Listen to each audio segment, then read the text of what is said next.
Madame, Monsieur, bienvenue dans cette édition du journal sur Congo 26 Télévision. Voici le sommaire. La RDC et la Belgique tiennent au renforcement des liens de coopération entre les deux États. Félix Tshisekedi et Van Bossut, ministres belges de l'Asile et de la Migration, ont évoqué ce sujet lors d'un entretien à Kinshasa et celui relatif au surnombre des demandes d'asile des ressortissants congolais vivant en Belgique. Dossier motion contre Chabani, le gouverneur du Sud Kivu, Jean-Jacques Pouroussi, s'indigne et dénonce un acte d'indiscipline vis-à-vis du parti. Il demande aux élus FDC concernés de se désengager. Et puis la capitale congolaise Kinshasa pue, des montagnes d'immondices visibles dans tous les coins, mise à son image de ville référence longtemps vantée. C'est tout pour les grandes lignes. Asile des Congolais en Belgique, puisqu'on en parle, le président de la République, Félix Antoine Tshisekedi Tshilombo, a reçu Anne-Lieve Van Bossut, la ministre belge de l'Asile et de la Migration à la Cité de l'Union africaine. Les deux personnalités ont évoqué la nécessité de renforcer la coopération entre la Direction générale des migrations, DGEM, et l'Office des étrangers belges afin d'assurer une meilleure gestion et un encadrement efficace des flux migratoires. Cette rencontre s'inscrit dans une dynamique de concertation bilatérale visant à promouvoir une migration mieux régulée et à lutter contre les irrégularités. Selon la ministre belge de l'Asile et de la Migration, Anne-Lieve Van Bossut, les demandes d'asile des ressortissants congolais en Belgique ont doublé, atteignant 450 dossiers le seul trimestre de l'année 2026, motif de durcissement de la politique migratoire belge à l'égard des Congolais. Pour la Belgique, ils ne peuvent plus introduire des demandes d'asile suite au faible taux de reconnaissance. Écoutez la ministre belge d'Asile et de la Migration en mission à Kinshasa à l'issue de son entretien avec le VPM en charge de l'intérieur et sécurité. La première chose, c'est bien sûr la bonne coopération entre la Belgique d'une part et la RDC d'autre part, bien sûr. Ça date déjà depuis de 20 ans, bien sûr. Donc, j'ai souligné la bonne coopération et on espère bien sûr de continuer sur la bonne voie. Et d'autre part, on a aussi parlé des défis qu'on rencontre, par exemple le fait qu'en Belgique, on reçoit de plus en plus de demandes d'asile des Congolais. Juste pour donner un chiffre, en 2023, il y avait 1250 demandes d'asile. 2 ans plus tard, ça a multiplié, ça a doublé, donc 2500 demandes d'asile. Mais le taux de protection internationale qu'on donne, c'est à peu près 14%. Pour cette année, même seulement 10%. Donc c'est important pour donner la bonne information aux Congolais que ça vaut pas la peine d'aller en Belgique pour demander de l'asile parce que la chance est presque rien ou inexistante de recevoir de l'asile. Donc ça, c'était une chose. Deuxièmement, aussi le fait que pour venir en Belgique avec un visa de court séjour, on peut pas être en Belgique avec un tel visa et après demander de l'asile. Donc ça, c'était aussi un message. Et troisièmement, le fait que on voit aussi que beaucoup de personnes payent beaucoup d'argent à des organisations pour avoir un dossier avec des faux documents, donc pour informer les gens que ça vaut pas la peine de donner parfois des milliers d'euros ou de beaucoup d'argent aux gens avec pas de bonne intention. Dans un communiqué rendu public ce mardi, le professeur Bahati Lukwebo, chef de la FDCA et autorité morale de cette plateforme politique, s'est dit surpris d'apprendre la signature de la motion initiée contre le vice-premier ministre Chabani Louko par 2 membres élus au nom de la plateforme membre de l'Union sacrée. Par conséquent, il demande aux députés signataires de retirer leur signature de la démarche qui n'engage nul la FDC. Ainsi, prie-t-il la commission de discipline de la FDCA de se saisir du dossier. Face à la controverse autour de la motion visant le vice-premier ministre de l'Intérieur et Sécurité, Jacquemain Chabani, le gouverneur du Sud Kivu, Jean-Jacques Pouroussi Sadiki, monte au créneau et rappelle à l'ordre les députés FDCA au nom de la discipline. Par ailleurs, il réaffirme son alignement total à l'Union sacrée de la Nation et à la vision du président Félix-Antoine Tshisekedi Tshilombo. Merdi Mirindi. Dans son communiqué, Jean-Jacques Pouroussi Sadiki condamne fermement l'initiative prise par certains députés nationaux de l'AFDC, signataires de la motion, sans mandat ni autorisation du parti ou de l'autorité morale, Modeste Bahatui Lukwebo. Il met ensuite en avant le caractère inopportun de cette démarche dans un contexte sécuritaire encore sensible. Selon lui, engager une action contre Jacquemain Chabani Luko revient à fragiliser les efforts en cours pour restaurer la paix et renforcer l'autorité de l'État. Les textes insistent également sur la nécessité de préserver la cohésion politique, en particulier au sein de l'Union sacrée de la Nation, à un moment jugé crucial pour la stabilité du pays. Enfin, Jean-Jacques Pouroussi Sadiki réaffirme son alignement total à la vision du chef de l'État, Félix-Antoine Tshisekedi Tshilombo, tout en appelant le député concerné à revenir sur leurs décisions afin de respecter les textes de la discipline du parti. À Beni, chef-lieu provisoire du Nord Kivu, la situation humanitaire des déplacés internes venus des zones occupées par l'AFC M23 se détériore de plus en plus. Le représentant Ishara Mitutso Josué lance un appel urgent au gouvernement de la République en faveur d'une assistance immédiate à des milliers de personnes en détresse. Il s'est confié à notre correspondant depuis la ville de Beni, Ricardo Olenga. Sinon, depuis que nous sommes là, nous n'avons jamais reçu aucune assistance d'une personne ou d'une organisation quelconque, sauf il y avait une organisation X qui était venue et nous avait donné quelque chose pour les loyers. Mais depuis ce jour-là, on n'avait jamais encore reçu quelque chose. Aussi, il y avait un député national qui était venu aussi compatir avec nous. Mais à part ça, aucune autre organisation qui est venue assister ici dans la ville de Beni. Le premier message que nous pouvons donner, c'est d'abord adressé au chef de l'État, son Excellence Antoine Félix Tshisekedi Tshilombo, qu'il puisse restaurer la paix dans toutes les zones occupées par l'AFC M23. Le deuxième message, c'est que nous, les déplacés venus des zones occupées par l'AFC M23, nous sommes en train de passer une période très difficile ici dans la ville de Beni.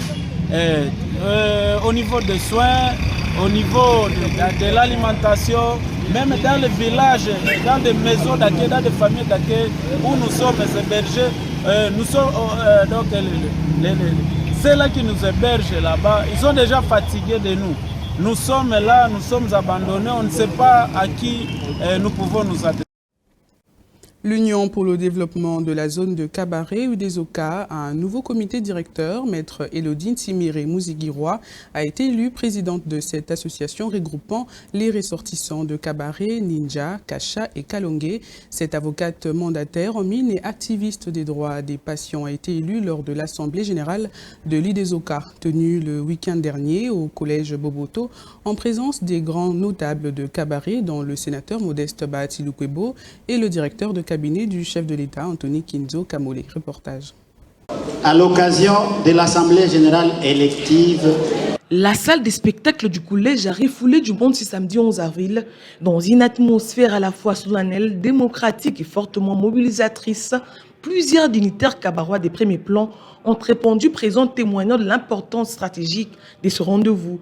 On a notamment noté la présence du sénateur Modeste Bahatui Lukwebo, de la ministre Arlette Bahati Tito, de députés nationaux Serge Bahati et Frédéric Batondi, ainsi que du gouverneur du Sud Kivu Jean-Jacques Pouroussi, l'ancien ministre Maître Claude Niamougiabo et l'opposant Augustin Bissimoa. Sous la facilitation du modérateur Oscar Bissimoa, le président sortant Alexis Kanyénié a adressé les bilans de son comité élu en 2013. Il s'est félicité de la grande mobilisation des filles et fils des Kiabaré venus en plusieurs milliers pour la circonstance.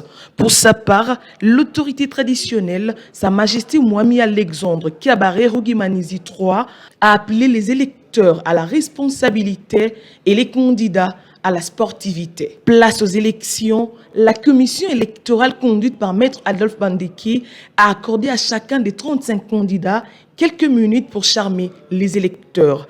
Après une élection libre et transparente, suivie de longues heures de dépouillements qui se sont prolongés jusqu'au petit matin, Maître Elodine Simire Mouzigui-Roy a été élue présidente des Loups des Okia avec un score sans appel de 838 voix contre 234 pour son challenger, Fidel Mugaruka. Et votée comme présidente des Loups des Okia. Le résolu a promis d'être au service de sa communauté sans interférence politique. C'est ici le moment de dire à tous que nous avons des défis à relever, que nous ne l'oublions pas. C'est le travail qui commence et ces défis-là, nous devons les relever ensemble. Les hommes comme les femmes, les jeunes, les défis de notre territoire nous concernent tous. Tout Kabarois, partout où il se trouve, à travers le monde, j'insiste, doit mettre sa main à la pâte. Les intelligences doivent être ensemble pour que tous nous puissions promouvoir le développement du territoire des Kabaré et travailler pour que les fils et les filles des Kabaré soient respectés. Les comités affichent complet avec en son sein 16 membres. Cette victoire éclatante est largement interprétée comme l'expression d'une adhésion massive à un leadership rassembleur, porteur de renouveau. Elle ouvre ainsi une nouvelle page dans l'histoire des Loups des Okia, placée sous les signes de la consolidation institutionnelle et de la modernisation de sa gouvernance. Dossier insalubrité dans la ville de Kinshasa, aucun coin de la capitale congolaise n'est épargné. Un défi aux multiples visages autrefois surnommé Kinlabel. Plus rien ne reste de ce joli surnom célèbre. La mégapole semble aujourd'hui étouffée sous ses propres montagnes d'immondices.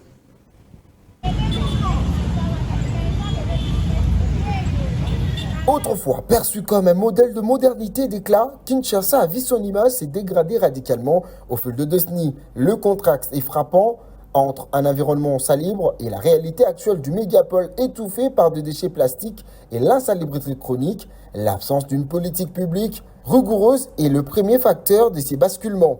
Sans infrastructure de traitement pérenne ni décharge, les autorités semblent naviguer à vue.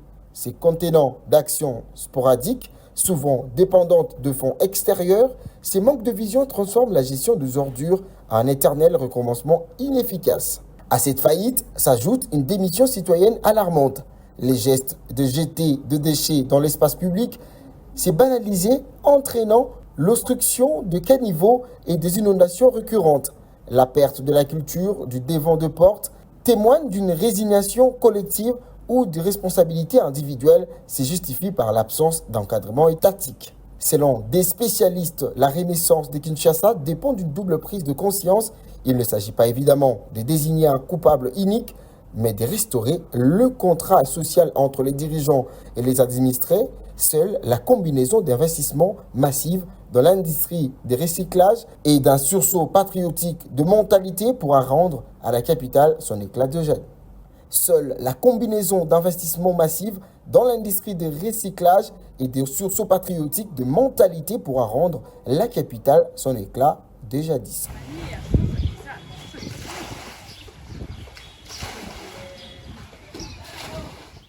La commune de Kitambo bénéficie désormais de plusieurs artères réhabilitées ouvertes à la circulation pour le plus grand bonheur de la population de cette municipalité. Ces nouvelles infrastructures viennent améliorer sensiblement la mobilité urbaine, réduire les embouteillages et faciliter les déplacements au quotidien. Habitants, conducteurs saluent ces réalisations qui contribuent également à redynamiser les activités économiques locales et à renforcer l'accessibilité à leur coin.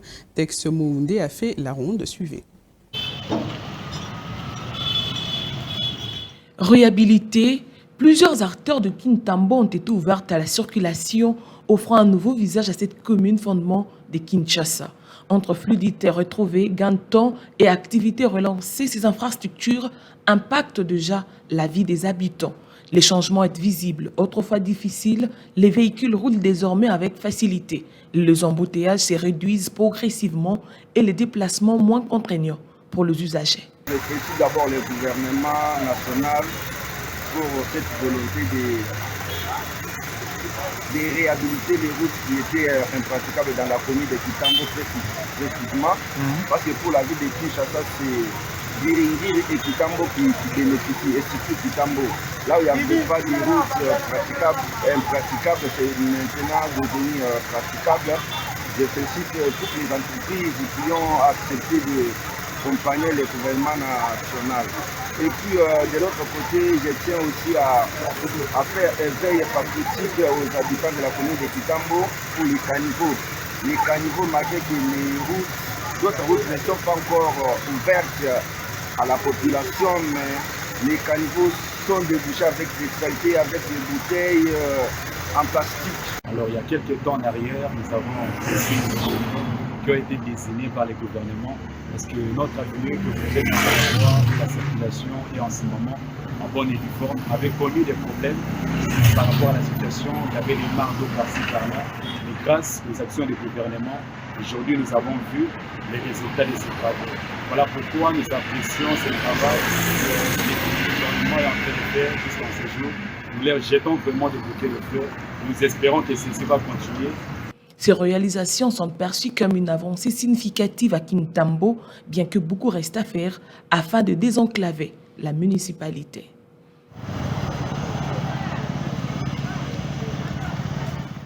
C'est tout pour l'étoffé de ce journal. Nous vous rappelons ces grandes lignes.